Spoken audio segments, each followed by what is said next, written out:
Salut à tous, heureux de vous retrouver sur la 3, la chaîne qui offre toujours 3 fois plus. Le sport ne s'arrête jamais sur nos antennes. Et ce soir encore, nous allons consacrer 90 minutes au sport. Les grandes lignes de cette émission, les voici. Dans la grande team aujourd'hui, LGT News. Ce qui fait le buzz de notre édition du jour, c'est le parc auto de 800 millions de francs CFA de Wilfried Zaha. L'actualité décryptera les capacités des entraîneurs locaux ivoiriens à redorer le blason de leur football. Sans oublier le tirage au sort des éliminatoires de la CAN U23. Le coach de l'ES Bafing, Kone Yaya, est l'invité ce soir.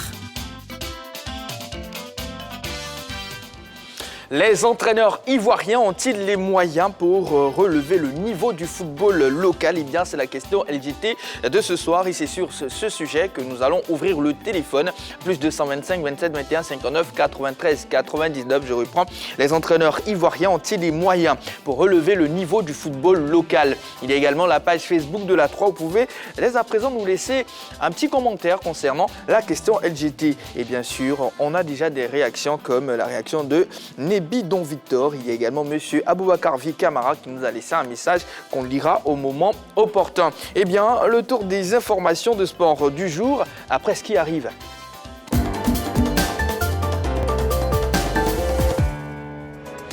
Et on ouvre avec du basketball.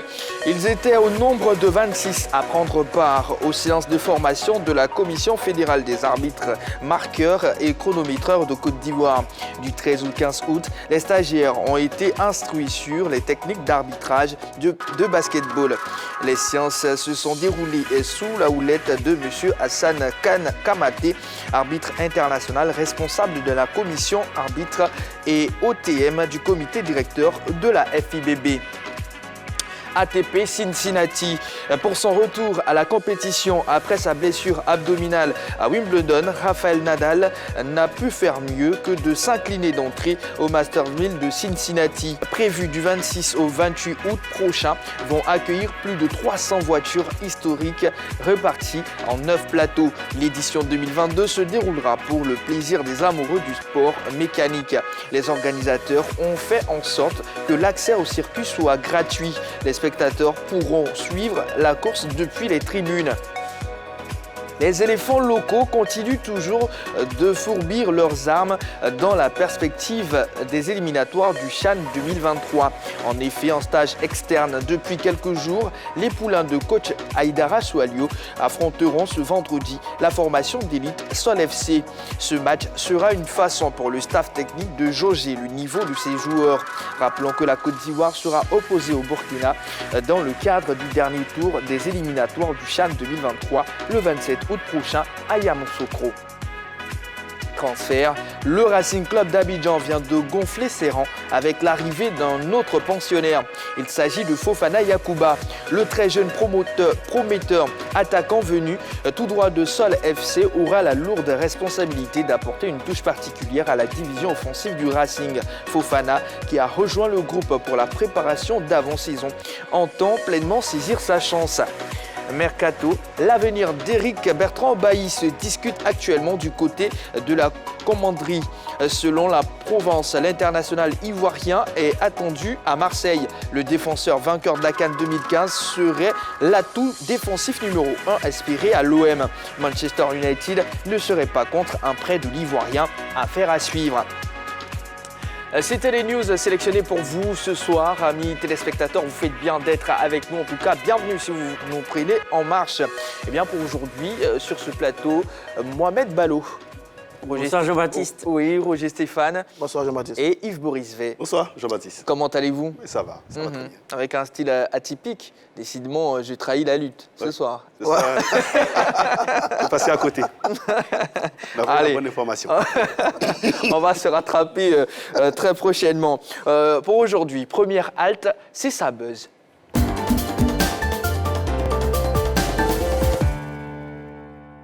Wilfried Zaha est fou amoureux des voitures de luxe, notamment les bolides pour lesquels il n'hésite pas à injecter des centaines de millions de francs CFA pour garnir son parc auto. Selon la presse anglaise, l'international ivoirien compte dans son garage une douzaine de voitures dont la valeur est estimée à plus de 800 millions de francs CFA. Toute une panoplie de constructeurs est représentée dans son parc auto.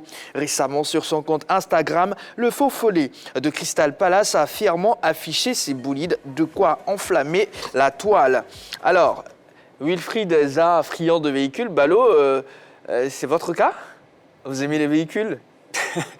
Bon, je pense que ce qui intéresse, c'est plus Wilfried Zaha. Chacun a ses amours, mais bon, apparemment, il aime les bolides. C'est une bonne chose pour lui. Bon, chacun a des choses qu'il aime bien, mais bon, je ne sais pas quoi dire, hein, mais on l'attend plus sur le terrain. Moi, la vie, j'aime pas tellement commenter la vie des joueurs hors football, voilà, parce que c'est une question personnelle. C'est leur vie personnelle, ils font ce qu'ils veulent de leur vie et après, nous, on est là pour commenter ce qu'ils font sur le terrain, en fait. D'accord, c'est bien noté. Merci beaucoup, Balo. Alors, sur Instagram, après ce post-là, est-ce que vous comprenez la réaction des fans, simplement de Wilfried Zaha? Oui, mais comme dit Balo, à chacun son truc. Hein. À chacun son truc. Moi, je regarde ces jeunes footballeurs. Certains aiment les belles maisons, les jolis costumes, les montres chères, les voyages, etc., etc. Et puis d'ailleurs, on aime tous les belles voitures. Qui n'aimerait pas avoir un bolide? On aime tous les belles voitures, seulement qu'on n'a pas les mêmes moyens. Moi, la mienne, elle est très vieille en ce moment, j'ai envie de la changer. Eh bien, ça viendra. Bon, j'espère que je trouve les moyens de la changer, mais... Peut-être qu'il a un footballeur top. Bon, ouais, voilà. Ben, dites-le encore. Oui, un footballeur. Non, pourquoi pas un parcoto, j'ai dit du côté de Wilfried Zaha, il peut te passer une donc, de ses voitures. Donc, on aime tous les bolides. Maintenant, on n'a pas tous les mêmes moyens. Maintenant, les sportifs, ils sont assez particuliers dans le domaine. Ils aiment ce type de folie. Il n'y a pas que les footballeurs, il n'y a pas que Wilfried Zaha. Vous avez les boxeurs et tout le reste aux États-Unis qui aiment un peu cette vie, un peu exposée, etc., etc. Mais bon, c'est les goûts, c'est les choix. Il n'y a pas à discuter. Quand on a les moyens, on se fait plaisir. Et Wilfried Zaha, il s'est fait réellement plaisir avec de très, très belles voitures. Bon, maintenant, quand on a les moyens, on peut se permettre un certain nombre de choses. Alors, Yves, est-ce qu'à l'instar de Pierre-Emerick Aubameyang ou encore Cheikh Adebayor, qui a pris sa retraite au niveau du football, est-ce que vous pensez que Wilfried Zaha est un joueur bling-bling? Oui, c'est un joueur bling-bling, parce que quand on a autant de voitures de grandes marques dans son parc auto, ça montre que c'est un joueur bling-bling, c'est un joueur qui aime beaucoup s'afficher, afficher ce qu'il fait. Il est très communicant sur les réseaux sociaux, notamment sur Instagram. Quand il part en vacances, il poste très souvent des photos. Il est sur un yacht et il passe tranquillement ses vacances dans des endroits très luxueux, très huppés. Donc, c'est un joueur bling-bling, voilà, qui aime plus ou moins, j'ai envie de dire, un peu le matu vu à travers l'exposition de ses réalisations et de ses engins qu'il a. Après, peut-être ça peut être un hobby, une passion ou un rêve de gosse, voilà, de pouvoir s'acheter les plus belles voitures, les plus chères d'ailleurs. Donc pour moi, je trouve que ça fait partie de leur vie. Je crois que le métier de footballeur ou de sportif de haut niveau qui amasse beaucoup d'argent rime avec tout ce qui est luxueux. Donc, pour moi, je pense que ça ne devrait pas choquer l'opinion publique, voilà, tout simplement parce que ça fait partie de leur environnement. Ils sont nombreux comme ça, qui sont bling-bling. Hein? Karim Benzema est bling-bling. Floyd Mayweather, l'un des meilleurs boxeurs de l'histoire du Nobla, est bling-bling. On a notre Zaha qui est bling-bling. On a le sentiment que leur niveau les conditionne un peu à avoir ce type de vie. Parce que quand même, vous avez des garçons qui très tôt, à 22 ans, 23 ans, sont multimilliardaires. Et ils touchent des gros cachets dans des clubs. Ils sont exposés, ils sont adulés, ils sont aimés. Bon, ça frise un peu, vous savez, même en dehors de la vie des sportifs, les garçons de tous les jours, à un certain âge, c'est l'âge des folies. C'est l'âge des folies, on s'offre un certain nombre de choses quand les moyens, etc. Donc, les sportifs, ils n'y échappent pas à cette vie ostentatoire qu'ils ont. Bon, ben, c'est le feeling, c'est le réseau, c'est le milieu, c'est l'univers qui le fait un peu. Parce que vous avez de l'argent, vos amis ont de belles maisons, vous voulez en avoir, vos amis ont de belles voitures, vous voulez en avoir, vos coéquipiers ont une telle chaussure, vous voulez en avoir. C'est leur univers. On le voit avec nos amis de Coupé Décalé, on le voit par moment avec nos amis des Zouglou.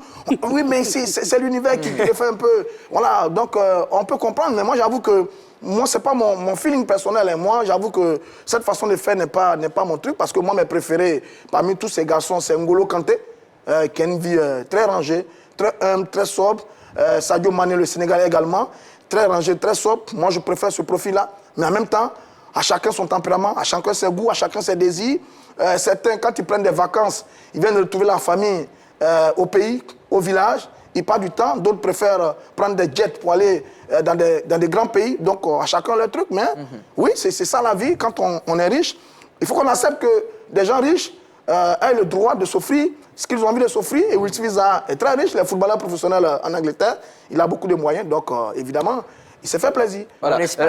Allez-y, Yves, il n'y a pas que ça. Au-delà de tout ça, Wilfried Zaha, on le sait, investit également dans le social, d'où sa fondation. Oui, justement. Oui, justement, il a une fondation. C'est en mars 2019 qu'il inaugure cette fondation, d'ailleurs, qui porte son nom. C'est une fondation, j'ai envie de dire, qu'il emboîte un peu le pas à ses aînés que sont Didier Drogba et Salomon Ankalou. Une fondation qui œuvre pour les plus défavorisés et surtout au développement des populations en Côte d'Ivoire. J'ai envie de dire, ces actions sont beaucoup plus axées sur les populations vulnérables, les personnes vivant dans des conditions précaires et puis aussi les personnes malades. C'est une très bonne chose. Donc au-delà des bolides et surtout de la belle vie qu'il s'offre, oui, il pense aussi aux plus démunis, aux plus pauvres. Et je pense que ce sont de très bonnes actions de sa part et j'espère qu'il va continuer dans ce sens. Alors, Balo, un mot sur son début de saison avec Palace. Il a ouvert son compteur but face à Liverpool lundi dernier. Oui, bien sûr, hein, c'est correct. Je pense que c'est à lui de continuer sur cette lancée-là parce qu'il fait l'objet de beaucoup de polémiques hors vie de football comme sur le terrain. Donc, je pense que c'est quelqu'un qui doit plus briller par ses performances. On l'attend avec les éléphants de Côte d'Ivoire pour les échéances de mars 2023. Et on espère qu'il va montrer le meilleur de lui-même. En ce qui concerne l'Angleterre, je pense que c'est un joueur aussi qui a un problème de constance. Donc, à son niveau, il faut qu'il corrige cela aussi. Il a bien commencé face aux Reds de Liverpool. Il faudrait qu'il puisse emmener ces Eagles de Crystal Palace-là vers le quatuor de tête, si possible, vers le quatuor de tête avec ses grandes qualités. Il faut qu'il apprenne aussi à être un peu plus calme et sage sur le terrain. Et voilà, dans quelques instants, oui. Vous permettez, dans quelques instants, nous allons recevoir le patron du banc de l'ES Bafing, j'ai nommé M. Koné et Yaya. Voilà, Roger, oui, réaction. Balo Diza va emmener Crystal Palace dans le quatuor de tête de la Première Ligue. Bon, ça, j'ai vraiment envie de voir. Si parce possible, que ça va relever d'un exploit. J'ai mis si possible. Oui, ça va relever. Possible. Oui, j'ai bien compris le si possible. Mais ça va relever d'un exploit extraordinaire quand même. Parce que, bon, Crystal Palace, c'est pas un géant du football anglais. Oui, mais en Angleterre... Et moi, je le vois là, sur le début de saison, il marque un super but face à Liverpool, c'est très bien. Mais Zaha qui dribble et qui marque, c'est pas nouveau. Il a toujours dribblé et marqué avec le Crystal Palace, c'est très bien. Mais ce que je constate, c'est qu'il fait du surplace à Crystal Palace. Ça fait plus d'une dizaine d'années qu'il est dans ce club. Il ne franchit pas de palier. Je le dis et je le répète encore. Moi, j'aimerais bien le voir aller à City, aller à Chelsea, aller à Liverpool, aller au Bayern, aller au Real, aller au Barça. Mais bon, c'est encore Crystal Palace avec tout le talent, tout le potentiel qu'il a. C'est encore Crystal Palace. Deuxièmement, j'ai vu également de le voir avec les éléphants de Côte d'Ivoire. Parce que j'ai constaté quand même que c'est peut-être le footballeur le plus aimé de la sélection ivoirienne. Il est adulé, il est adoré, etc., etc. Mais porte-t-il vraiment les éléphants de Côte d'Ivoire? Est-il un vrai patron, un vrai leader à la Salah, à la Mané, à la Riez, comme dans leur sélection nationale? Est-ce que c'est vraiment du Zaha? Et c'est là que j'ai vraiment envie de voir ce garçon qui est tellement pétri de talent, qui est tellement bon, mais malheureusement, j'ai le sentiment qu'il fait du surplace. Et moi, ça m'embête un peu. Mais bon, sa carrière est encore longue. On attend la suite des événements. Mais bien, il commence bien la saison, pourvu qu'il continue comme ça tout le reste de la saison. Alors, Yves, vous l'attendez à un palier supérieur? Oui, un palier supérieur. Je veux le voir disputer au moins la Ligue des Champions. Parce que après avoir passé tant d'années en Première Ligue, oui, je crois que Zaha aujourd'hui mérite de jouer la Ligue des Champions avec un grand club européen, si ce n'est pas en Angleterre, dans un autre pays, dans un autre championnat, pour démontrer sa valeur et sa qualité, parce que les meilleurs joueurs disputent la Ligue des Champions.